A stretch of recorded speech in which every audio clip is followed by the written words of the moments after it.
The provocateur is Helen. And the DA is actually taking President Ramaphosa back to the court. What I am not supporting is the now apparent silence of the GNU partners who differ hugely. And they're not saying anything. And the first litmus test was the Bela bill. We failed. NHI is next.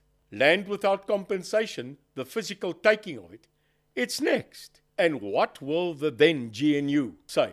Well, they've not said much now. And that's my critique. It seems the only person, and I say this with respect, is Helen. It seems Helen is the only one, barring from the capability of John to go in and put on table, because that is what I know him as. And let me tell you, doomed is the day, like her or not, that she starts to disappear, because she is the...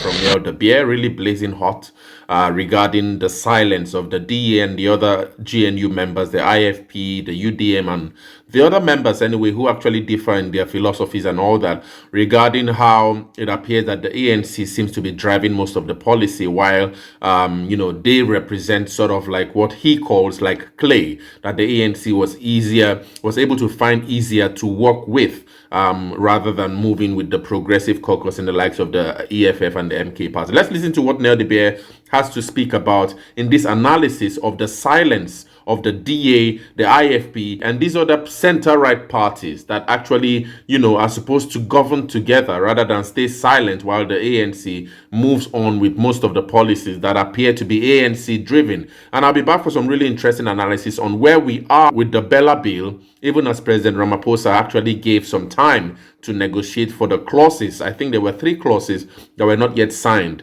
even though the Bela bill had been passed on. The Bela bill is actually a big part of Nel de Beer's critique of the GNU. I'll be back with some very interesting analysis on where the Bela bill is at the moment. The African National Congress did not go into this election to govern. They went into this election to survive. That's a different mentality. So they had to start talking about survival. At that stage, no one knew the impact of MK. Not even the ANC, dare I say, not even MK knew the bloody impact that they would have. They got it by surprise. Yeah. But when it came to it, I think the demands from the Red Devils, Frikkie Malema, and the rest of the people in the cohorts, their demands were too dark, their demands were too RET, and I think they chose the DA and the current GNU partners because, in my opinion, they were better clay that they could handle and form on their own.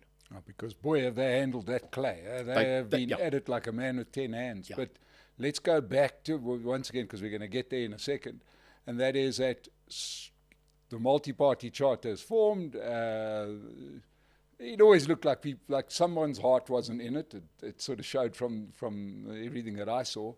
And almost immediately after the results are announced, there mystically seems to be a deal that was done. It was obviously negotiated well in advance, so quick, yeah. But the DA goes out there, says, look, I want to save South Africa from this doomsday coalition. That's why but immediately it's the death of the multi-party charter, isn't it? It's gone. Yeah. I mean, I resigned from it. Yeah. Not because I had a differentiation of certain ideologies. I gave my word, Mike. Isn't that weird? We are talking and reminiscing about something called your word is your bloody honor. Yeah. I always say a lawyer writes an 84-page document, which basically is just to ensure you keep your word. Where have we gone? So I'm a word guy. Mazal. Shake it, it's done. I told my constituents, I told the UIM supporters, we will not form, no matter the cost to us, and it was a cost, any partnership with the ANC. This is the draconian opposite. They took us here.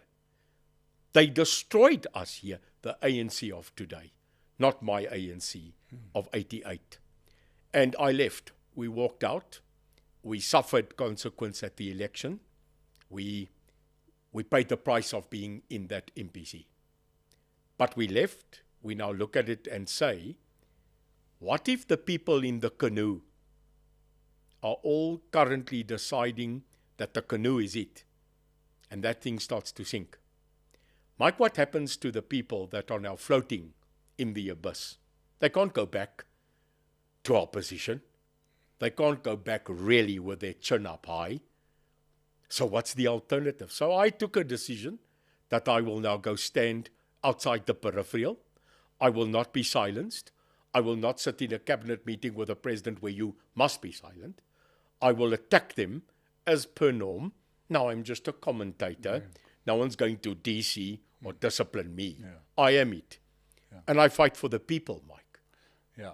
Now, as a commentator, do you think that, what do you make of the decision of the DA to go into the coalition with the ANC? I'm clear on that. Yes. They had no choice. So we buy it. No problem.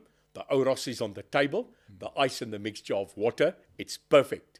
I never denied the fact that I don't have the IQ and EQ to understand we didn't have another option.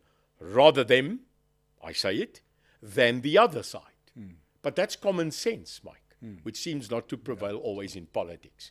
So I'm with it. What I am not supporting is the now apparent silence of the GNU partners who differ hugely in manifesto, in profile statements and portfolios. And they're not saying anything. And the first litmus test was the Bela bill. We failed. NHI is next. Land without compensation, the physical taking of it, it's next. And what will the then GNU say? Well, they've not said much now. And that's my critique. Yeah. It seems the only person, and I say this with respect, is Helen. It seems Helen is the only one, barring from the capability of John to go in and put on table, because that is what I know him as. He can sit and negotiate. I have physically seen that. But he has to play that role. I know he does. He has to be the peacemaker. He has to be the person that brings everything back again. So he's good cop. He is good cop. But the provocateur is Helen. And let me tell you, doomed is the day, like her or not, that she starts to disappear, because she is the wrecking ball. And it keeps them on their toes, Mike. Who does it keep on their toes? Well, I'll tell you, Fikile and Belula and the ANC and the people dread her. They can say what they want. As daai tannie aankom met haar karretjie, they know here is going to be a systematic moor session. So they know it. Yeah, but they know it, but she never really prevails. They never win anything. No. They've been systematically dismantled in every bit of this coalition. So from the number of ministers to everywhere. Yeah. They've sucked on the hind tit. Yeah. That's a fact. So they will threaten to leave. They won't leave. Well, they can't leave, because currently this is hanging on the stability of this country, economically, financially, and future. So the absolute fight of the GNU is now coming to another problem that has surfaced. And that is that I'm doing a Sunday show on another platform, that I am unpacking now the problem that we've got between a cabinet minister and the leader of a party. Yeah. Can they? Well, I was pretty clear on that, and I don't think they can. Yes. No, they can't. And I'll tell you, it's not because of, I think, purpose. When you serve in a cabinet at the behest of a president, this is a different ballgame. Unless you've not sat in those meetings, unless you have not had direct info from those meetings, this is a school teacher, this is a principal meeting. Jy kom in die principal sit en die onderwyser hou sy back. You just keep quiet. It's like saying before you get appointed at a school to the teachers and the parents, I'm going to come make a change. Yeah. I will do this. You walk in and the principal says, sit. It's a different way. I'm telling you. So the DA as a policy, the Freedom Front as a policy, etc. I don't see those policies now being mustered or being put to the test. Because there appears to be absolutely no new ideas, plans, etc. It's the old ANC playbook being implemented. And it sounds to me like the DA's plan is to do, but just do it better. That seems to be the only thing that they're bringing to the party, is perhaps a bit more competency. We'll just make this concentration camp run a little bit more slickly than what it used to run. But it remains a concentration It camp. remains a concentration camp. Fikile said that. Yeah. Fikile, ek doen verskriklik niks. Yeah. Fikile said it. He didn't object. He said we will follow ANC policy. No one rebuked him. Yeah. No one said, There was a small rumble. So let's be honest. Let's be straight with each other, Mike. It's an ANC show. It's propped up by others that had no choice to save a country. And that's the mustering they need to do until 2029. Yeah. Now, do you, But sorry, can I add what you said? The caveat was, make no mistake, Peter Groenewald, Doc, is having success at correctional services because of who he is. He's a straightforward guy. Dean McPherson is dynamic. I'm telling you that. I can see it. Leon Schreiber, he's doing well. John is clawing at it, and that will still remain the Ulster judgment of why agree. I have my theories. But he's not standing back. He's doing his thing. But the same Umchunu of police is doing something. So you get these ministries that are currently, as a ministry, doing well, but not promoting the policy of their party they belong to. Yeah, brilliant, guys. What do you think? Today's analysis, we'll just dive deeper into this really interesting Daily Maverick analysis on where, the Bela bill lies and what really, the DA and the IFP and these other parties, what their stakes hold in the negotiations around the negotiations for the Bela bill. So it's an article that says that it is actually exactly 7 years since former Minister of Basic Education Angie Motshekga actually announced that the Basic Education Laws Amendments Bill, would be passed. So the signing of the bill was actually delayed for a long time, due to the opposition of two clauses. As at the time of Angie Motshekga, the reason for the delays was actually because of two clauses, all right? The one of them was focusing on admissions and the other was focusing on language. So admissions and language were two basic clauses that actually a lot of people, and I suspect the DA actually had problems with this at the time. And remember, this was the time when the DA was actually functioning as an opposition in the government. So now that we have the GNU, it says that although President Cyril Ramaphosa actually signed the bill on the 13th of September 2024, the focus has actually moved to the two unsigned clauses because the president decided to wait for a window period of 3 months to allow the Government of National Unity partners to collaborate in search of a solution. The president actually expressed his confidence that the GNU partners would find each other, but he emphasized that should no solution be found in the next 3 months, that is actually until the 13th of December 2024, he would sign and implement the bill in its entire form. And this puts great pressure on the GNU partners. And I suspect this is one reason why the DA actually wants to take President Ramaphosa back to court, because yesterday, and I'll be making a video soon on this, the DA spokesperson, is it the spokesperson? Willie Ocamp, anyway, he spoke about how, the electoral court has actually given a judgment where it appears that the DA lost in a petition that was earlier launched in May regarding President Ramaphosa's use of rhetoric for electioneering during the elections. But now it actually appeared that President Ramaphosa won that case according to the electoral court, and the DA want to take the case now back, I think, to a higher court or something to really challenge President Ramaphosa's use of this kind of rhetoric. I'll be making a video soon on that anyway, so we'll understand where the DA stand. But it actually, points out to these internal fractures between the DA and the ANC in the Government of National Unity, how a GNU partner would want to take a president of the same body to court. It's kind of like really difficult to understand, but that's where the GNU is at the moment. And so right now, if the partners in the GNU are unable to come up with a collaboration by the 13th of December 2024, President Ramaphosa has actually said that he would actually sign the bill the way it is, regardless of whether whoever accepts or challenges these clauses regarding admissions and language in the Bela bill. But anyway, let's go further. It says, what is the purpose of the Bela bill? It says the Bela bill actually makes a number of changes to the South African School Act of Act 84 of 1996, all right? And that will make the education landscape more streamlined. Now, it actually includes the fact that grade R becomes compulsory. Currently, poverty-stricken parents cannot afford to send their 6-year-old children to grade R. In South Africa today, poor families, poverty-stricken families are not able, they're not capable financially to send their 6-year-old children to grade R. So what is Bela Bill going to do about that? It says that according to the teachers in the foundation phase, it takes them a year. That's these poverty-stricken kids now. It takes these teachers a year to get youngsters ready for school before they can start with the grade 1 curriculum, all right? So it says that this now partly explains why many children in South Africa suffer from poor literacy and writing abilities.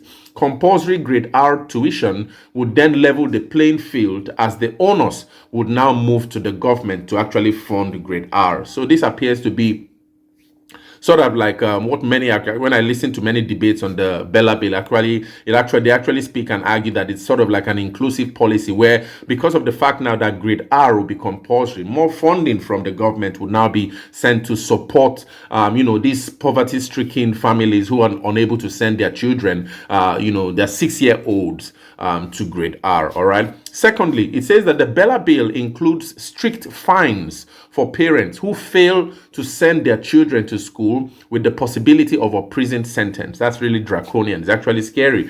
Thirdly, the Bela bill institutes a strict action against misbehavior by learners and gives schools the right to expel offenders immediately.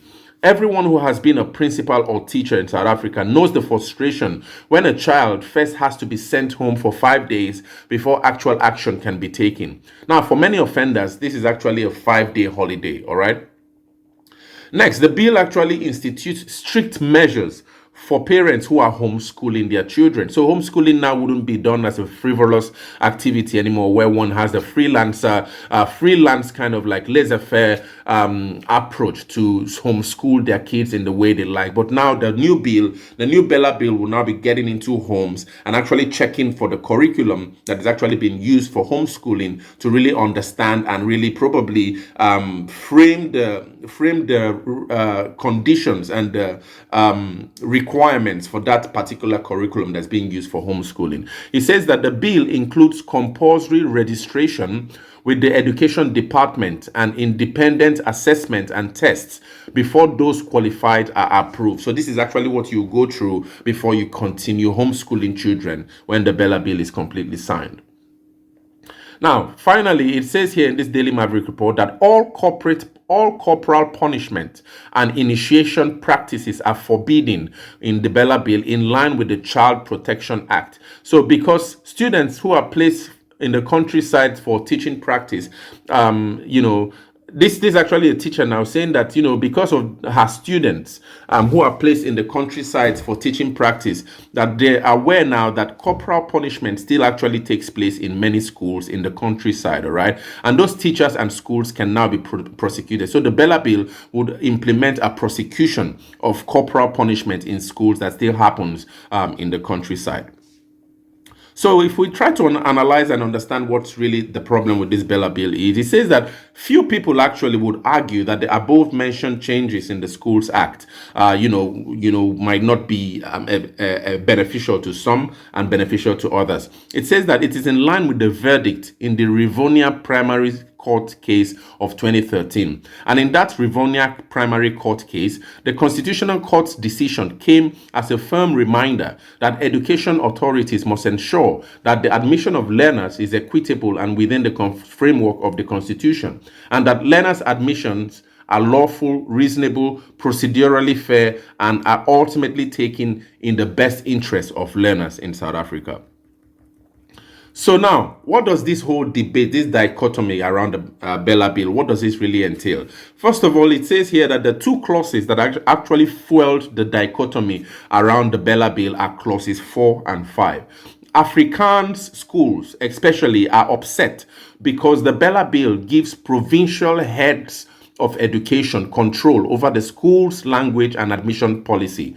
The government contends that these two clauses lead to a great controversy in the past because the two clauses led to great controversy in the past because learners, even children living within the school's catchment area, were actually refused admission. All right. Now, in many cases as well, it actually led to court cases like the Rivonia case, according to which then the government, the Bela bill will ensure equality. But then also it says that schools will no longer be able to use language to discriminate against children. So this is the perspective of the Bela bill. But many African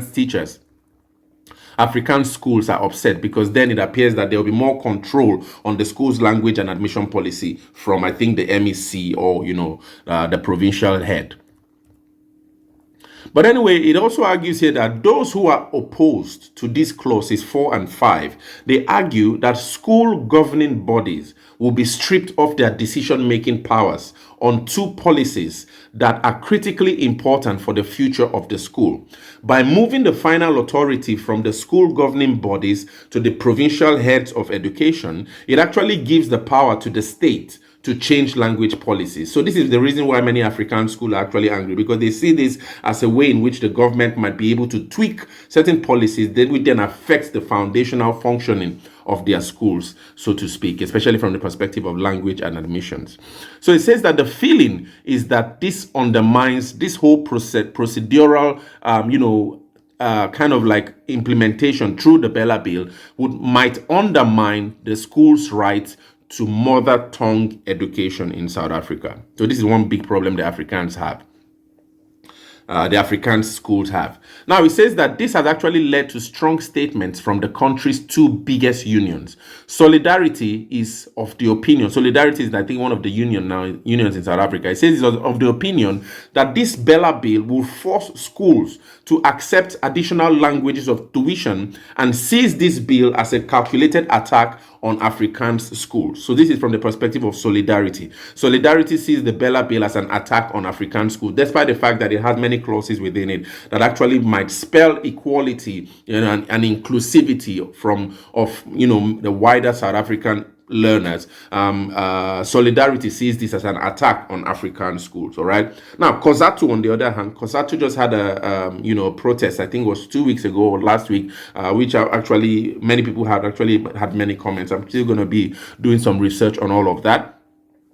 It says that COSATU has actually asked that the Bela bill should be approved and implemented as a whole. All right. So you see, COSATU and Solidarity seem to be having a really worldview clash on the whole thing with the Bela bill. All right. So it says that what further complicates the matter is that the new DA Minister of Education, Siviwe Gwarube, has actually already made up her mind when she boycotted the signing of the bill, clashing head on with the president. Now, unless a solution is found, the battle order has actually already been drawn up for a fight that threatens to go hand in hand. And we know that I think I made a video on that where Siviwe Gwarube actually gave a press statement on the reasons for her absence. And I think she was represented by her deputy anyway during the signing. But anyway, it was a kind of like a loud statement that the Minister of Basic Education was absent, as the president signed a bill that would actually be, coming to her table directly, and she might be one of those ahead, in the forefront of driving the policy in the bill. So it actually appeared that the battle line was already drawn by her absence. And then now that we know that the DA, the IFP, these other members of the GNU have until December 13th to come up and collaborate with how to work around clauses 4 and 5. If there's no firm decision and firm collaboration found by that date, we will see this bill signed all together. COSATU supports that, and Siviwe Gwarube and Solidarity probably do not support that. So it might just be a mess, and I really hope that this doesn't affect the learners in South Africa going forward. But anyway, the report here from Daily Maverick also has a really interesting analysis on the idea of this whole notion with mother tongue instruction and the constitution in South Africa. So it says that at the heart of the argument is the matter of the mother tongue instruction. The constitution guarantees that each child has the right to be instructed in his or her mother tongue. But with this Bela bill, it says kind of like a proviso, if it is reasonable, if it is reasonably practicable. The question is, what is reasonably practicable? So in the Bela bill, there's a proviso, I think, in the clause which the DA and actually probably Solidarity and many of the activists against the Bela bill see as a problem. So in the bill, it actually says that there's a proviso saying that probably the use of the mother language education could actually be done if it is reasonable, if it is reasonably practicable. And now the question now becomes, what then do we mean when we say reasonably practicable? In a country with different languages, you see, like Afrikaans, Sotho, all the languages in South Africa anyway, what would then be a reasonably practicable use of a mother tongue education in such a linguistically diverse space, so to speak? And so this is where one of the problems with especially the DA comes from. So he says also that in addition, education experts agree that compulsory grade R tuition has been long overdue, okay? But the government has not yet indicated where the grade R teachers will come from. Grade R requires specially trained teachers with classrooms specially adapted for this purpose. So it then appears that, the Bela bill might actually be passed with its feet planted in thin air, except probably President Ramaphosa has different plans in place to actually provide the teachers that would accompany the funding that will be needed to really ensure that these grade R kids, this whole policy around having grade R education compulsory would really work well. And so this is where the writer of this article comes from. She has actually a really interesting story. She says that when she was a circuit manager, they were instructed that a school was not full for. They were instructed that a school was not full for a child who lives in the same street as the school. But then she's now asking that, is it really practicable to expect that school must appoint 6 English speaking teachers to accommodate one child? Or is it reasonable to expect that the poor parents must pay 30 rand every day, which is 150 rand per week, or 600 rand per month, because the child has been referred to an English school located 10 kilometers further away? So these are kind of like just really difficult explanations around the workability of this bill. And so in conclusion, anyway, he spoke about how, the Bela bill is actually one of the most controversial items of education legislation in South Africa's history, all right? And the only other case that was as controversial as the Bela bill was also linked to Afrikaans. And this actually, was the legislation that forced black learners during the apartheid era to learn in Afrikaans. Now, the language of the government at the time was Afrikaans, yes, but not the mother tongue of most black people. And so we know how it ended, in 1976. We know that history and that dark chapter in South Africa's history. But anyway, now it's now comes to say that, although then it was actually sort of like having, there was an eruption of protest and, violence at the time, because of the fact that black learners were actually almost subtly forced to be educated in Afrikaans. Now it appears, this analysis now says that ironically the shoe is now on the other foot. Afrikaans is in the middle again, and this time the reason why these two clauses cannot be signed off. All right, so the whole thing actually almost feels like what many historians like me would call a historical determinism, where it appears that the same things in the past seem to be revolving over and over again. And like the popular saying goes, that the only thing we learn from history is that we learn nothing from history. It actually appears that the Bela bill might just be a representation of that fact. Finally, it says that the Bela bill is the first real test for the government of national unity, and if the GNU passes this test, the future would look rosy. But then and then probably, we could actually move to a closer united South Africa. So the Bela bill is actually one of the real tests of this whole idea with government, with national unity at the national level. And if the Bela bill can actually survive that at the national level, although provincially we know there's a lot of clash now going on in Gauteng, and the Premier Panyaza Lesufi actually is really passionate, about these changes in education and equality at the level of education. But then there's a lot of clash in Gauteng, as you guys know, and it's really difficult to ascertain how this whole thing with the Bela bill goes. We have to till December. I really hope it won't cause a wider disarray within the government of national unity and lead to a decadence that probably we do not expect. But anyway, what do you guys think about the BS speech here and the analysis? Share your thoughts. Let's all debate and let's think together, think through about this whole issue around the Bela bill, the silence of the GNU partners, according to Neo de Beer, and the general functioning anyway of the GNU now that it's been past 100 days. Share your thoughts in the comments.